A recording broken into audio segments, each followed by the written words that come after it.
Thank you all for joining us today. Okay, so everyone, welcome to this digital rally to stop the bailout of big oil that's hosted by Sustainabiliteens Vancouver, Our Earth, Our Future Victoria, Dogwood BC, Lead Now, and Stand. We think that this is the first digital rally of its kind in Canada during this period of physical distancing, when it's so crucial for us to come together and form communities online.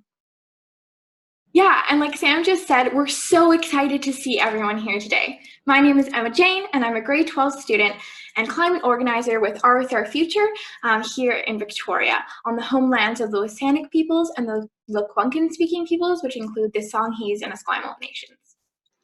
And my name is Sam, and I'm also a grade 12 student, and I'm a climate organizer with Sustainabiliteens Vancouver.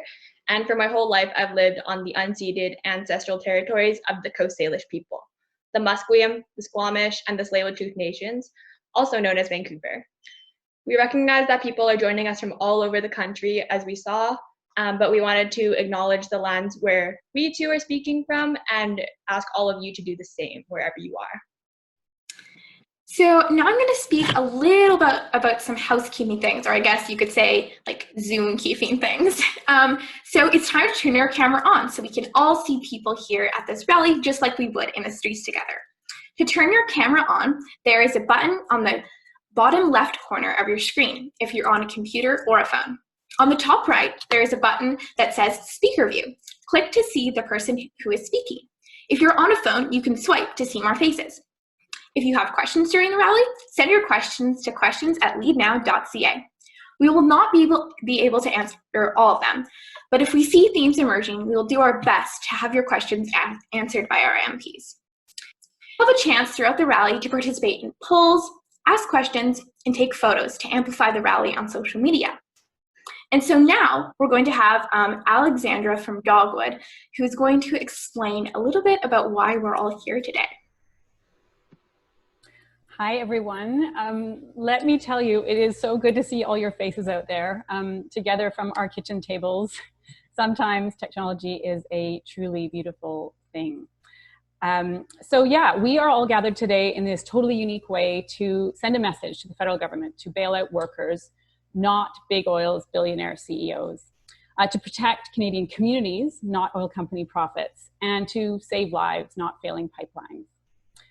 A barrel of oil today costs less than a latte, and analysts say it's very likely to head towards $0. Big oil is lobbying hard for a massive corporate bailout, right down to the government, proposals for the government to buy shares in failing oil companies.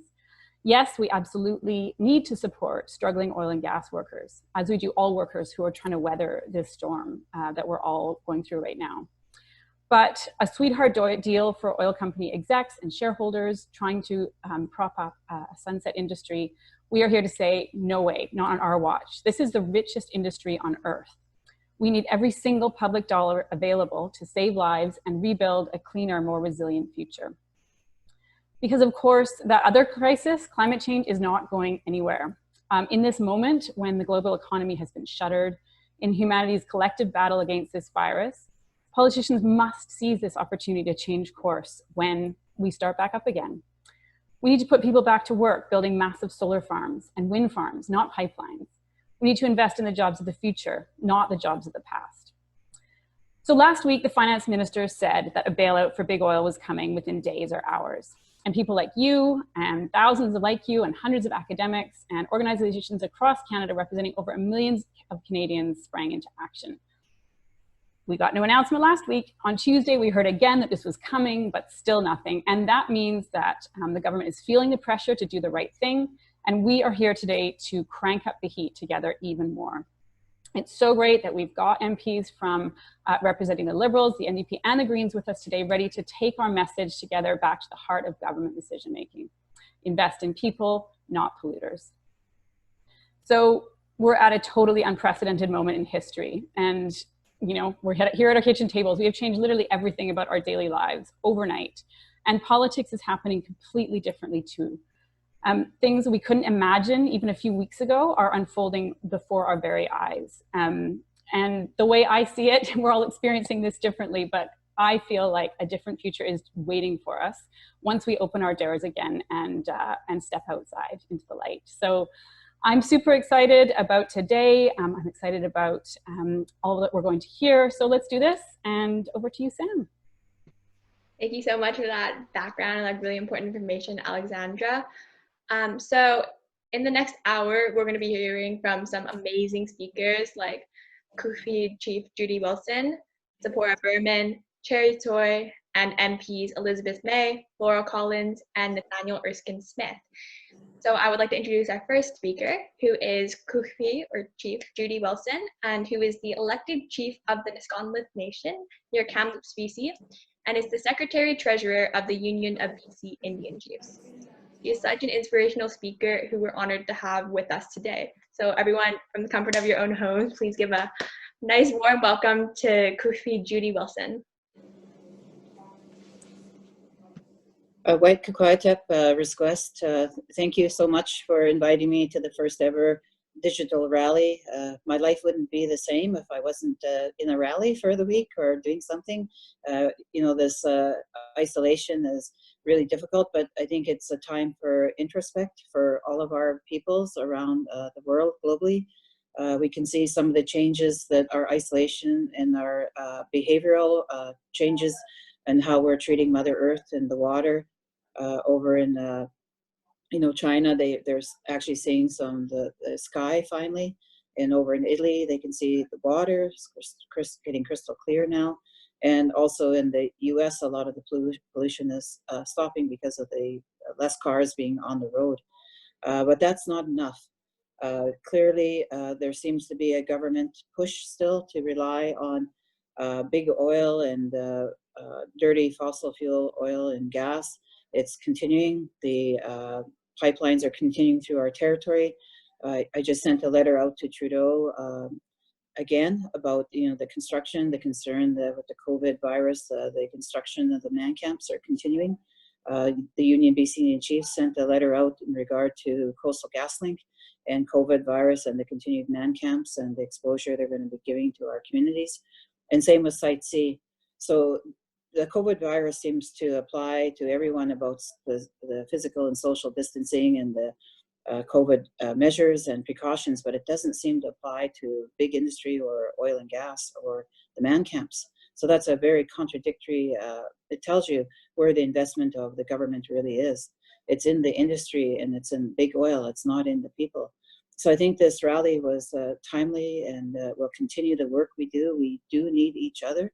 We do need to send strong messages to government to continue, and we need to send the same messages for those that continue to finance and invest in the big oil, and also to the insurance people. So we've had a push on, you know, those that insure gas fracking and insure tar sand oil companies. So we're making a little bit of leeway on there, but we got to continue this work strategically and collectively. So the ones that are on the front lines, we need to support them, whether they're at Tiny House Warriors or whether they're down at you know, the Watch House in Burnaby, anywhere along the route.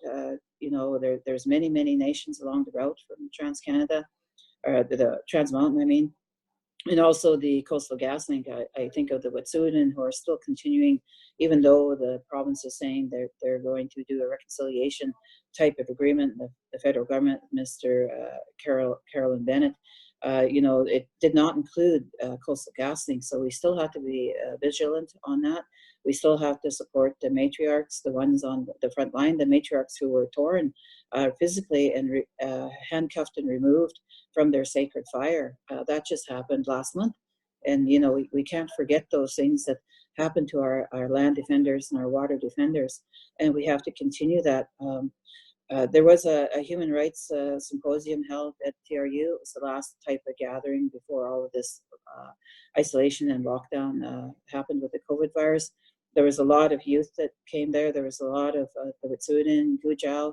There was a lot of people that came from all corners of the province and other parts of Canada that came and spoke about, you know, our continued efforts that to, you know, defend Mother Earth and to defend, you know, the water. And I think it's really important. We have to be innovative.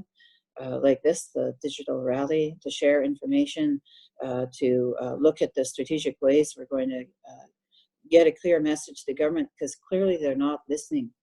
They're continuing the construction, they're continuing the referrals, they're continuing the permits, they're continuing to even avoid the COVID precautions and measures. Even Dr. Bonnie Henry sent a letter out regarding, you know, the Coastal GasLink. So they're disregarding even the doctors that are saying this, you know, don't continue with the construction, don't continue with the man camps. You know, it's lives of our people they're playing with, the lives of everyone that they're playing with, by saying selectively industry can carry on status quo. So we have to be able to, you know, look at what we're going to do next steps. We need to look at continued pressure on the financial area, the insurance area, and also the permits and the governments who are allowing this to happen, and continuing to build our mass amount of people that will continue to educate, continue to inform through the digital rally or other means, because with the technology we can be very innovative. And right now, you know, the government has will have economic fallout over the COVID virus, but also then I think that's why they're trying to, you know, stay on with dirty oil and gas. So we have to be able to counter that and say, no, there's other solutions, there's other sustainable solutions in this world, and we have to have this opportunity for a shift into that sustainable, renewable energies that won't harm the water or won't harm extractive industries that harm the earth, and look at other ways to build I think Winona LaDuke said it the best. Winona said regenerative economy, which includes Indigenous economy, because we're always left out of that economy. And if we shift that and we have our territorial resources, we can be like everybody else and take care of our people like we're supposed to in our territories, with our own resources, and that's sustainable and won't hurt Mother Earth. I'm not sure if I kind of am off subject much, but that's pretty much the messages I carry when I go to different frontline activities, or if I'm interviewed. There's still interviews happening in regard to the man camps. And one other last point on the man camps is missing murdered Indigenous women. We don't want those man camps in our territories. There's enough reports already that show the devastating impact on sexual assault, violence, and rape against our women and girls. We don't want those 1,000 or man camps. And Trans Mountain said, oh, we're going to break it into 400 here and 600 there. Well, you add up 600 and 400, it's still 1,000. So we still don't want those in our territory. And, you know, it's proven over time and time again in different areas for these man camps that they have devastating effects on our people, and especially our most vulnerable, our women and our girls. So that's, I think, the last point. I don't know if there's opportunity for questions, but I'm certainly open to any questions. But the Union BC Indian Chiefs will continue what we're doing, and I know the Nisga'a Indian Band will continue what we're doing. I, as an individual and as a chief, will continue to do what I need to do to be able to contribute what I can wherever I can. Thank you. Amazing. Thank you so much, Kufi Judy Wilson, for supporting this campaign and for giving us your time. So now you may see another poll on your screen, and we wanted to take this time to talk a little bit about COVID-19, as it has impacted us all, and this is a time where we can really come together. I think that COVID-19 is a global tragedy, and it has really brought to light in a very real way some of the struggles we face as a society. COVID-19 has also reminded us, though, of the power and the light that we bring to this world when we band together and decide to help each other. I think it's important to continue to hold rallies like this, because as this pandemic has and will continue to have drastic impacts on communities and the economy, so will the climate crisis. As youth, Sam and I know this pandemic is not the last crisis we'll face, and it's going to take us all of us together to solve these problems. So thank you so much for being here today and showing up. Normally, when we gather on the streets, people can clearly see the power of our movement, but here online, we have to be creative.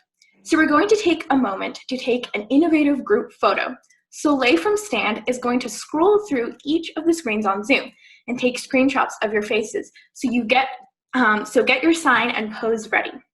While we take this photo, Sam and I are going to do a chant.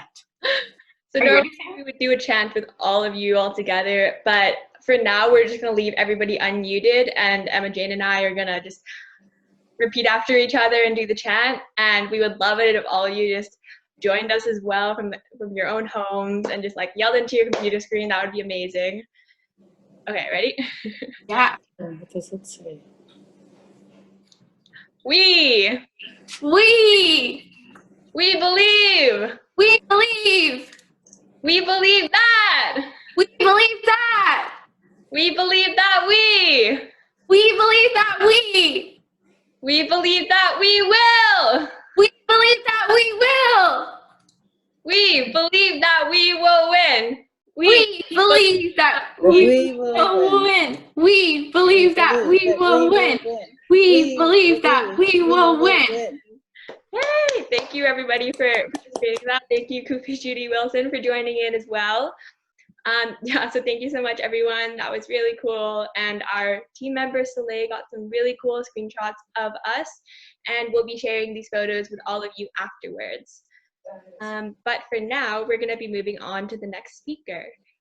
I would like to welcome Sephora Berman, who is a leading Canadian environmental activist, campaigner, and writer.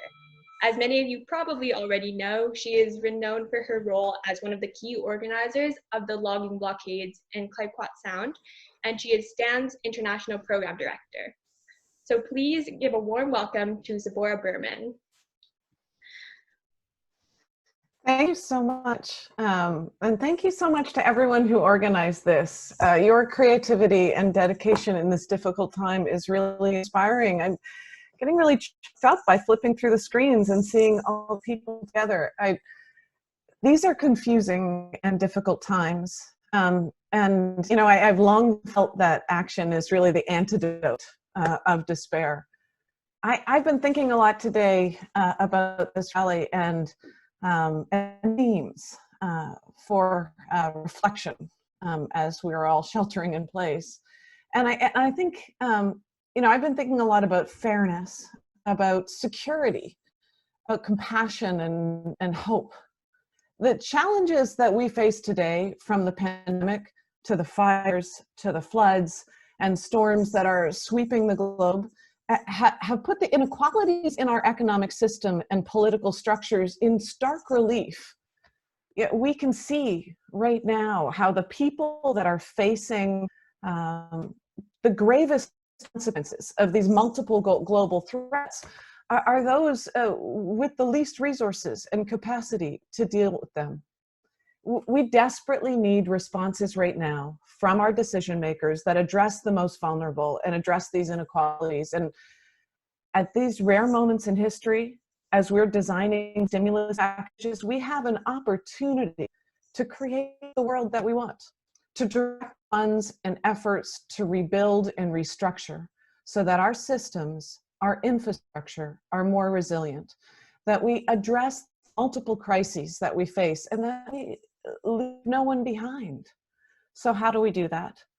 Critically, we need to do that by ensuring that all public funds are directed to support the public good, that bailout packages are fair. They're tied to the future that we want to build and not the past that's created so much vulnerability. So what does that mean? It means putting workers and small businesses first. Oil and gas workers, like all workers from all sectors, need to be able to immediately access income support to preserve personal and public health. And that includes access to employment insurance, paid emergency leave, regardless of immigration status. Trudeau himself said small businesses are the backbone of our economy and an important source of good jobs across the country. And right now, they're hurting most. It also means ensuring the safety of workers. And of course, as Chief Judy Wilson has rightly noted, protecting remote communities and Indigenous nations, supporting Indigenous nations to create the systems and the future that they want to protect their communities and help lead in our country. That's why this week's announcement by the Alberta government was so reprehensible and why this rally is so important. It is not okay that a day after 26,000 education workers were laid off because of budget cuts, the Alberta government handed Trans Mountain $1 billion to build the Keystone Pipeline. It's not okay that despite the opposition of many Indigenous nations, despite the threat to people's safety in Burnaby due to the expansion of the tank farm, despite the threats of increased oil tanker traffic on our coast, despite the climate impacts, that the Trudeau government still plans on spending over $10 billion to build the Trans Mountain expansion. It's not okay that the BC government has handed millions of dollars of subsidies to LNG Canada and is ignoring the earthquakes, the growing health and climate risks of the enormous increase in fracking in British Columbia. What we all want more than anything after the last several weeks is security. We want to know that our governments are planning for our future. There's a reason that we've seen the world's major insurance companies and largest financial institutions turning away from the oil sands, from high carbon and high cost oil.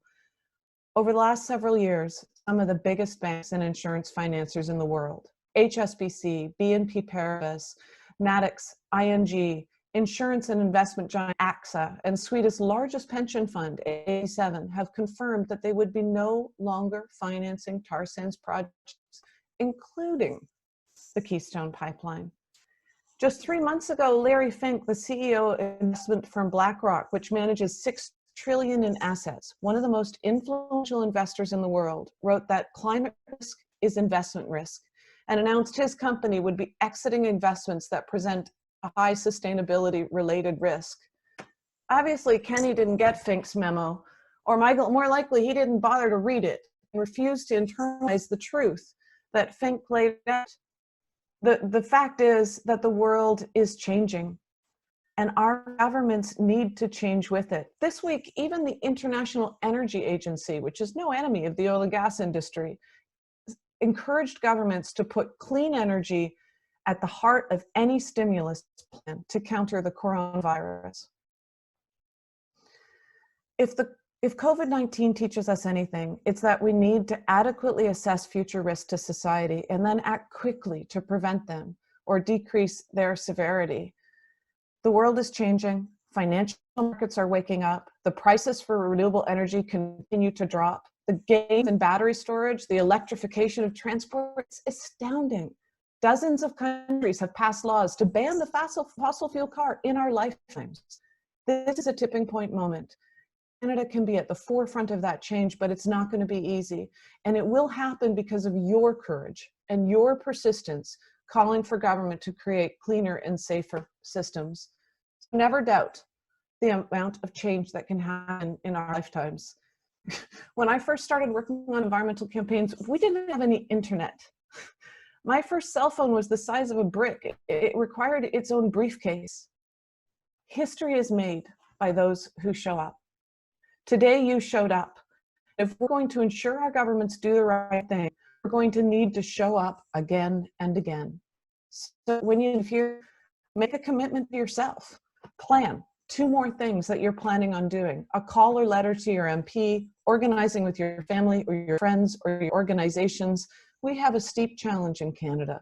We are being held hostage to the big oil and gas companies. Our policies and funding is being held hostage.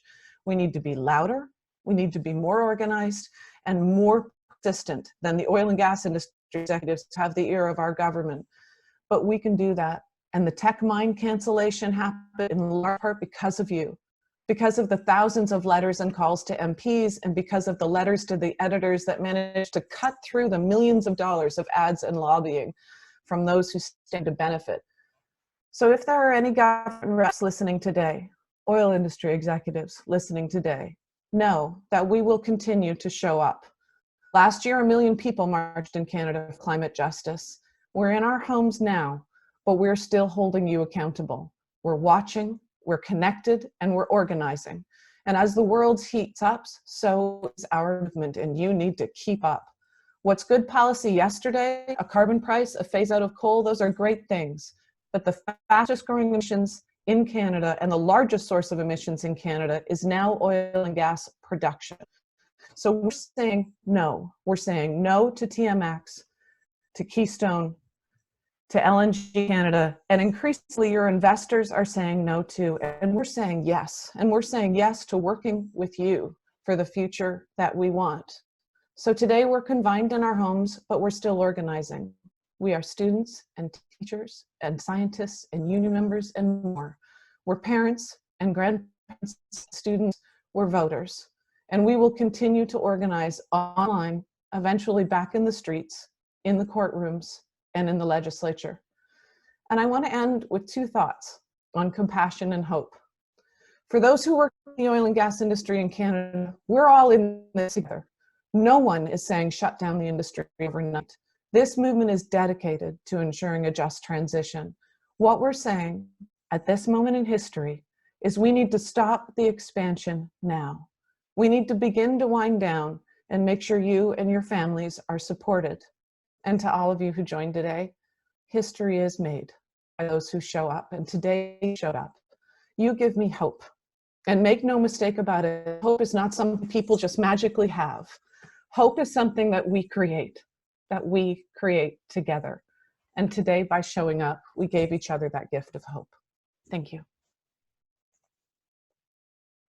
Awesome. Thank you so much, Laura.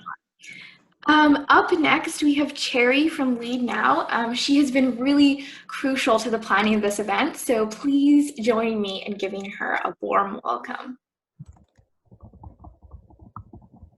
Hi folks, thanks everyone for joining this really creative, new, innovative way to get together in the time of COVID-19 physical distancing. There's new ways for us to get together and show the power of our movement instead of taking to the streets. And one of these ways is to show all of our lovely faces on the Zoom. So now is a great time to show us your video if you're not already showing us. And we're also going to blast this on all of our social media feeds. So if you have Twitter, Instagram, Facebook, now's the time to get out your phone, and we're going to do this together. And we're going to use the hashtag people not polluters and tag at Justin Trudeau. There should be a slide that's coming up just momentarily. There it is. So the hashtag is there, people not polluters. We can tweet at Justin Trudeau, tell him why you think it's important right now to stop the bailout to big oil. You can tag all of the organizers who are on this call. There's Sustainabiliteens, Lead Now, Dogwood, Stand, and Our Earth, Our Future. All of the handles are here, right here. And so let's go ahead and let's take selfies with our signs.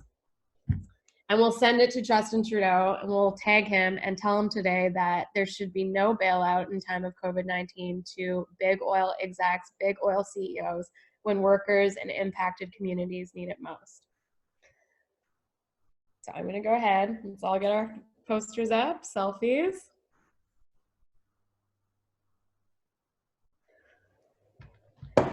And go right ahead and tag our organizers, send your photos in, tweet them, put them on Instagram, put them on Facebook. And if you don't have social media, you can send your selfie to photos@leadnow.ca with a sentence about why you're here at this digital rally, and we'll get it out to you. We'll make sure that Trudeau hears your message. Thanks so much. I'm going to pass it back over to Emma. Awesome. Thank you so much, Cherry. So our friends at Lead Now and Stand have had petitions circling, and maybe some of you have signed those. Over 55,000 people have signed for our government to reject pollution and support people. And now Sam's going to tell you a little bit more about those petitions. So last week, Finance Minister Bill Morneau said that a multi-billion-dollar bailout to big oil could be coming in hours, possibly days.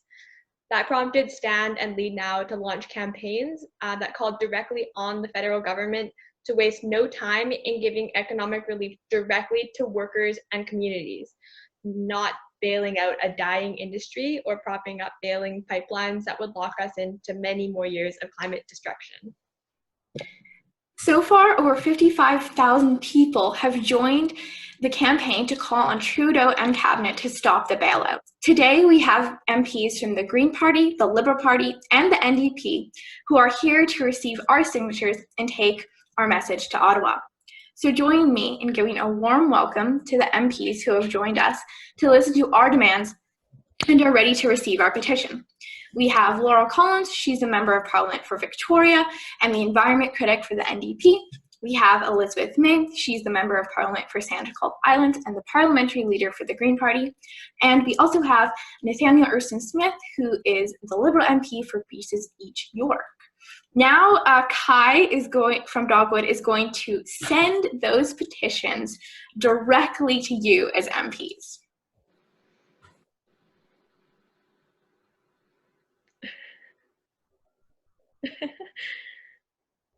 Awesome. So now that you've received those petitions, we have a question for you, and we're wondering, how are you going to take action in Parliament? So first, we'd like to hear from Laurel Collins, and we're on a really tight timeline, so you will have 2 minutes to respond. Great. Thanks so much for having me here today. And I am joining you from the homelands of the Lekwungen-speaking peoples, the Esquimalt and Songhees First Nations. I just want to echo so much of what has already been said.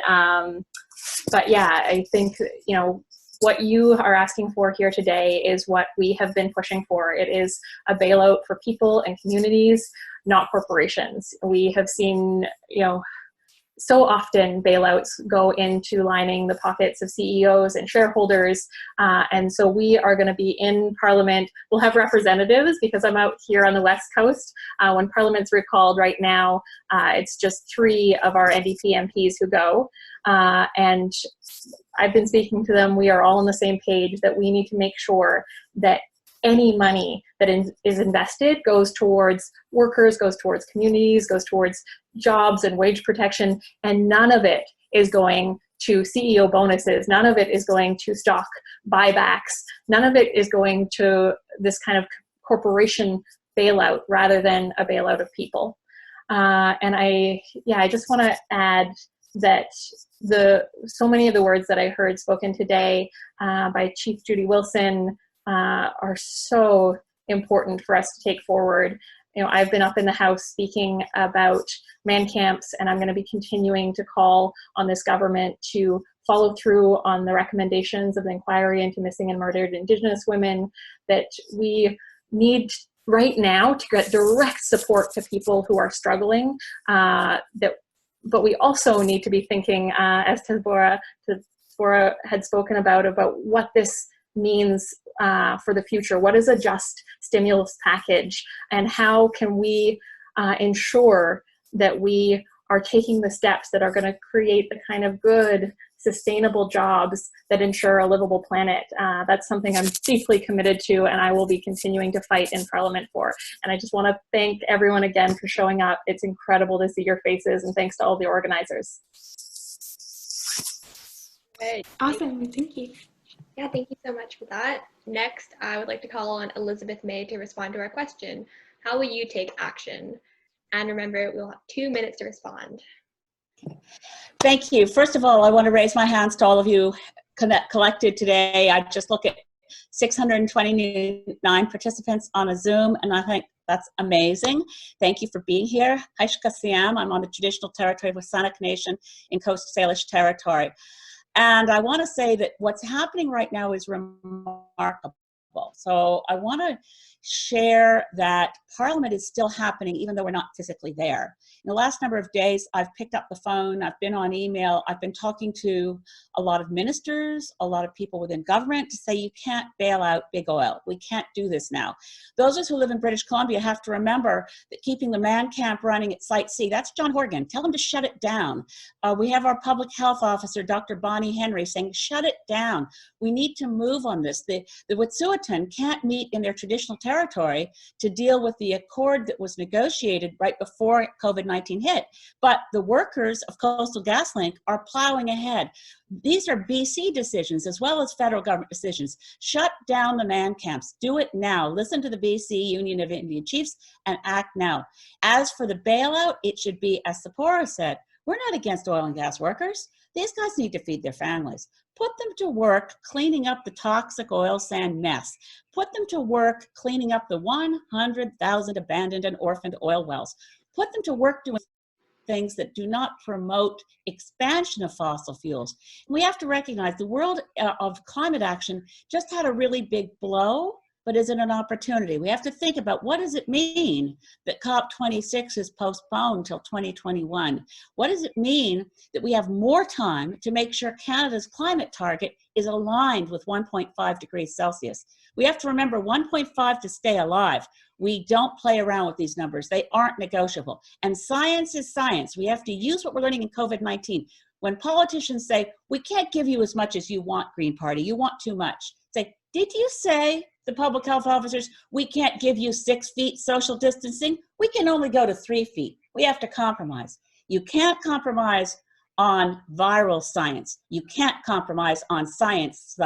Science of climate change is public science. It's not debatable. We need to hold to 1.5. We need to go off fossil fuels, and we need to do it now. I think my 2 minutes are probably up. Yeah, that's your time. Thank you. All right, thank you so much. That was great to hear. And finally, I would like to call on Nathaniel Erskine-Smith and ask a question. How are you going to take our demands to invest in people and not big oil to Parliament? I mean, I will take this directly back to my government, and I will continue to be vocal with my colleagues at every opportunity for stronger climate action. I had the opportunity to, along with Elizabeth May, call a climate emergency debate in 2018 in the wake of the IPCC report.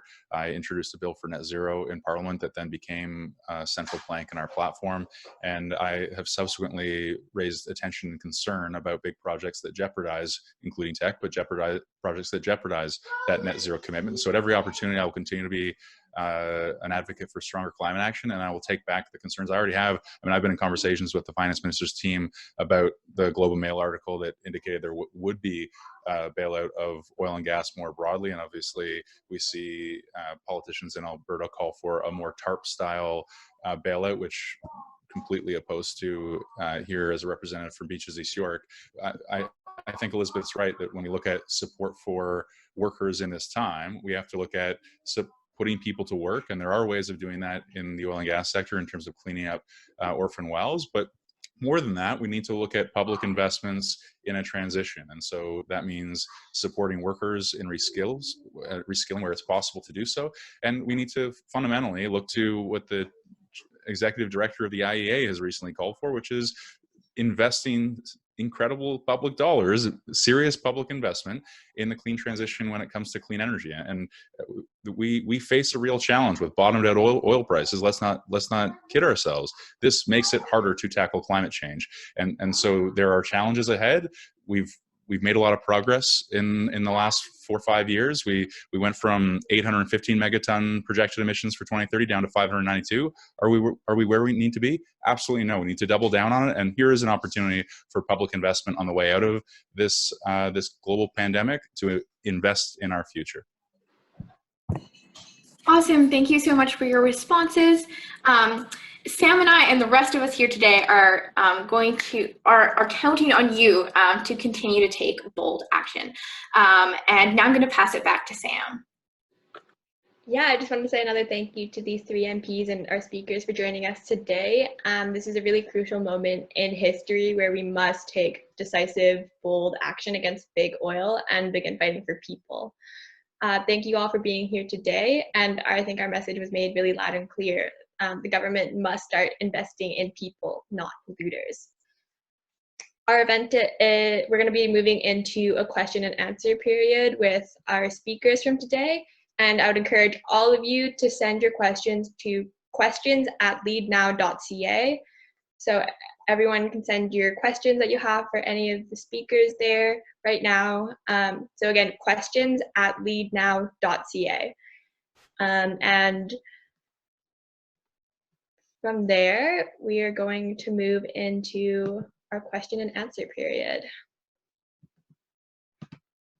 Yeah. So our first question is for Nathaniel. So we just had a question that asked, how can we make sure that the bailout money doesn't go to CEOs and shareholders, but instead to oil sands communities and workers who need it during COVID, ideally as part of the transition towards a green economy. And with that, what should our movement be doing to push governments in this direction?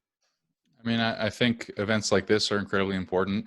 In the end, government action depends upon citizen advocacy. And so I think it's critical that public events like this, rallies like this, but more than that, pick up the phone and call your MP's office. We're working from home, but we're certainly still working on behalf of constituents, and make sure that your voice is heard to your local representatives to stand up and say, send a message to our government that we want the money and the investment to flow to workers and to flow towards the transition. Oil and gas is not the only struggling industry here. I'm on the phone with childcare workers. I'm on the phone with restaurant workers who have all been devastated by this crisis. There are workers across the political spectrum and across different sectors that have been devastated by this. And we need to make sure that there are supports for all workers out of this, and not one sector over another. And we absolutely need to make sure that the support for workers that we put in place and the support for different industries that we put in place, that we don't support the fallout from one crisis, and in doing so, we undermine our ability to respond to another one. Awesome, thank you. And our next question is for Laurel Collins, and it's, what are you hearing from your constituents? What is the biggest concern right now, and what action will you take?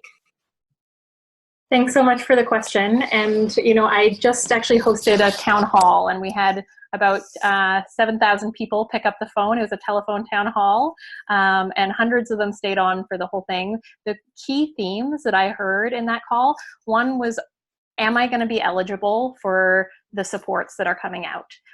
And you know, a report came out today that about 1/3 of Canadian workers aren't going to be eligible, and it's why I and my New Democrat colleagues have been calling for an emergency universal benefit of $2,000 a month for everyone. We can tax it back afterwards. We need to get people help right now, and the kind of patchwork system that's being proposed means that a lot of people are falling through the cracks. I talked to a single mom who was in full-time studies last year. She won't qualify for the CERB, the Emergency Response Benefit, but she has an 8-year-old, so she has no childcare, and she is at home and therefore unemployed. We need to make sure we get support out to people right now who are struggling in the face of this public health crisis and this economic crisis. The other key theme that came out of that town hall was around making sure that we are not bailing out big corporations, that we're not bailing out the oil and gas industry. And I think it is something we're hearing all across Canada. Canadians want us to be investing in families, in everyday Canadians, in the people who need it most. And they do not want it going into the pockets of corporations and CEOs' bonuses. And I think we do need this big push from civil society, and you have a lot of representatives in Parliament who are going to be fighting very hard to make sure that that does not happen. It cannot happen. And so, yeah, thanks so much for hosting this, and thanks for the question. Thank you so much for responding to that. Our next question is for Elizabeth May, and you're asked, what are you hearing from other MPs about using this moment to transition to a green economy and not double down with bailing out CEOs of the dying fossil fuel industry, but supporting workers instead? Well, it's a great question. Listen, let me just share something with all of you. When in this period of COVID-19, I'm not a big fan of encouraging people to right now swamping the inboxes on email of MPs. I don't know, Laurel and Nate will probably agree with me that we right now as individual MPs are, just like Laura was just saying, we've got constituents who are up against it. We're trying to get help to people who are stranded in foreign countries. As we speak, I'm hoping a family of 4 from Southspring are making it on board a flight out of Delhi. It's like nip and tuck. I mean, but this is a moment when people are reading the newspapers a lot more than usual, paying attention to what comes into their home. So am up our voices in letters to traditional media, Globe and Mail, Times Colonist, you know all of them. Write to and engage on social media. Pay attention to the chats that happen after an article comes out. We really need to make sure that the message for no bailout of big banks and big oil gets through, but we might be using some different means to make sure our voices get out there, much more appealing to the general public that is home, like us, working from home, and maybe reading a lot more online. What I'm hearing from other MPs is the same as what we're talking about here. We are, where we get a chance to talk, like, well, for instance, my caucus, Paul Manley, Jenica Atwin, and I are working flat out on making sure the message for no bailout for big oil and fossil fuels gets through. But I hear it from MPs in the Liberal Party, I hear it from MPs in the New Democrats. Aussi, le Bloc québécois s'est vraiment engagé contre les combustibles fossiles. So we hear it a lot from our Bloc friends. We need to make sure that when we go into the post-COVID-19, resilience, recovery, these are the words we should be thinking about. Resilience, recovery, staying well, and learning from our experience with COVID-19. And this is the death of neoliberalism. This is my most happy thought before I go to the next question. Neoliberalism is not going to help you when you've got a pandemic. It doesn't help you in climate crisis. It's the public sphere that steps up. It's your frontline healthcare workers that you're cheering. You're not cheering for the billionaire class. So this could be a pivot moment in terms of where we recognize that government could actually be on our side for once because we respond to public science and take appropriate steps. I hear that from a lot of other MPs in a lot of different parties. Awesome, thank you so much. So our next question is for Nathaniel, and it is which of the government programs announced by the federal government can best be used to support the Green New Deal, and how? So there are any number of programs, I think, that lead us to a cleaner transition and that support new clean energy or new clean energy projects, or that support workers themselves. So I'll just run down the list of a few significant measures in my view, but I mean, when we look at the price on pollution is incredibly important, and a really key battle is ensuring that it continues to increase beyond 2022. I think that the phase out of coal is incredibly significant, coal-powered electricity. I think that the significant rules on methane, and those need to ramp up as well, but those are incredibly strong rules. And when we see investments in whether it's clean tech or public transit, those investments are incredibly important as well. And then we are in a place right now, I mean, we're going to need to see larger investments in electric vehicle transition, and we're going to need to see more projects like the project that was just received financing in Alberta for one of the world's largest solar farms. But I think too, we are going to need to support workers with basic income supports like the emergency response benefits. So out of this, I hope we also see a way, not just we see major public investment through infrastructure spending and new federal spending towards clean energy, but I also, and building retrofits and electric vehicle markets. But I think too, we need to ensure that workers are supported. And there is that, if we've learned anything in this crisis, is that there are people who never thought they were going to be impacted in losing their job, and they've lost their jobs. And we need to make sure that there's a much broader social safety net for workers to ensure that that transition is going to be possible and that it's going to be successful.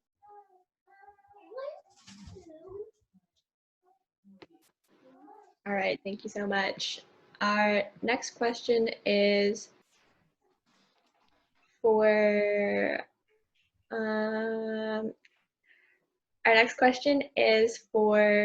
Sephora, if you're still here. I think you are. You can let me know if you're not. And the question is, if they insist, can you say more about the IEA and use of the renewables? Sure. So, you know, it's interesting. The IEA in the past has been pretty conservative about its demand projections for how much oil is needed. They've actually been heavily criticized in the last couple of years because a lot of the modeling has baked in a lot of industry assessments of how much carbon capture can be stored, and therefore, we could increase production. And there's been a real criticism of the IEA because, led by Oil Change International, because they are not, when the IEA puts out projections, governments take them very seriously, and so do industry. They're often used to decide whether a project would go forward or not. And a lot of the IEA projections on demand are not at all taking into consideration climate and climate goals. So they're essentially, there's two conversations going on about how much energy the world is consuming and will in the future, and then there's this conversation over here about a safe climate. And bringing those together so that the IEA projections reflect a need and a commitment for the world to stay below 1.5 is important and huge. And that hasn't happened yet. And so it was in some ways surprising that the first thing that came out after COVID from the IEA was a call to governments around the world to put clean energy at the heart of all stimulus plans to counter the coronavirus crisis. And they explicitly said government bailout funds invested in a post-pandemic economy need to be cleaner, they need to be more resilient than the increasingly volatile hydrocarbon markets we rely on today. And what they were referring to is the fact that oil and gas companies haven't been doing well for a long time. They're at the bottom of the S&P index. There's more bankruptcies in the oil and gas sector right now than in any other sector. And that's in part, of course, right now because of the drop in oil prices, but it's a trend that people have been seeing for well over 5 years. And it's a trend in part because demand is so soft because the world is moving on. So I think the fact that even conservative institutions like the IEA are calling on governments not to bail out, that to focus the bailout money on clean energy and clean tech and renewables is really important. Awesome, thank you so much. And our last question is for Chief Kupi Judy Wilson, if you're still there. The question is, what is the role of youth in responding to this crisis? What is the response from the youth in responding to this crisis? I think with the COVID, I think we're learning new ways. We're learning that the planet does need to have that healing time. Like we can see the changes in China right now with being able to see blue sky for the first time, and the water in Italy being more crystal clear, and also the pollution from the vehicles. And that's only in 1 month.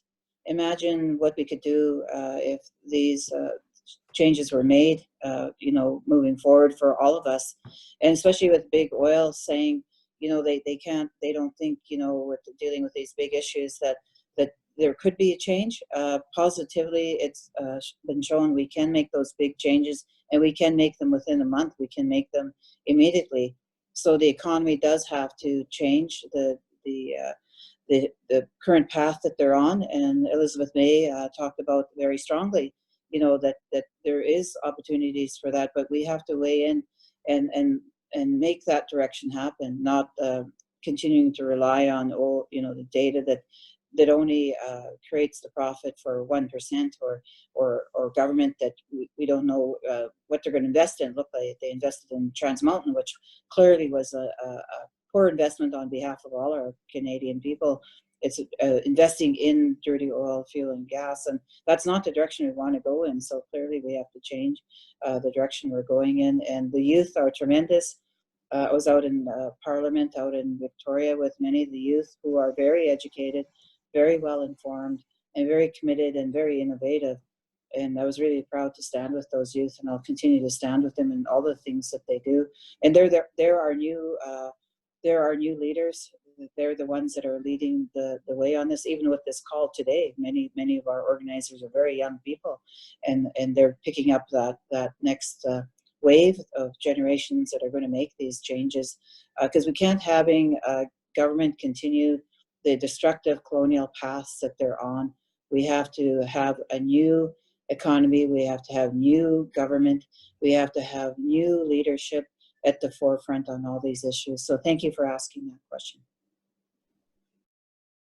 Awesome, thank you so much.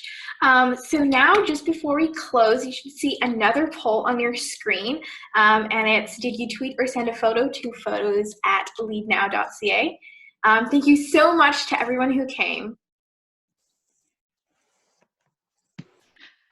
Yeah, now more than ever, it's crucial that we all come together and support our communities and really continue fighting together for climate justice and for the well-being of people. Today, we all united from afar to call for love to come out of this difficult time, because we must support people now and for generations to come. This is the end of our rally, but we will be sticking around for a little while longer for a little more Q&A. And also after the Q&A, we're gonna do a final chant where we unmute everybody and see if we can do a repeat after me chant and see if we crash Zoom or not. So that'll be really fun. But yeah, if you have to leave us now, that's all okay. And thank you so much for joining us. And please remember to post your photos with the hashtag #PeopleNotPolluters, or send them through email to photos@leadnow.ca. Okay, so I believe that is the end of our rally stuff. Sam, are we ready for the chants? I feel like we might be ready for the chants now. Yeah, I'm really excited. Okay, already? Okay, so I'm gonna start with the first chant, and it's the same chant that Sam and I did before, but we're gonna try to do it where we unmute all 416 of you. And so we're gonna see if this works. So you're gonna repeat after me. So ready? They were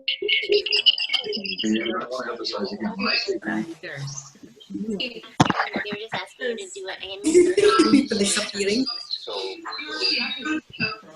Not polluters. Climate march. Oh, not polluters. Polluters. Oh, not polluters. Polluters. People, not polluters. Polluters. Polluters. Believe that we will win. Polluters. Polluters, not polluters. Polluters. Polluters. Not polluters. Polluters. Polluters. Not polluters. Polluters. Wow, that was incredible. Thank you all so much. We're gonna try one more, I think. Yeah. Call and response. So it's gonna be, when I say people, you all say power. And if you just get lost, just say people power. Ready?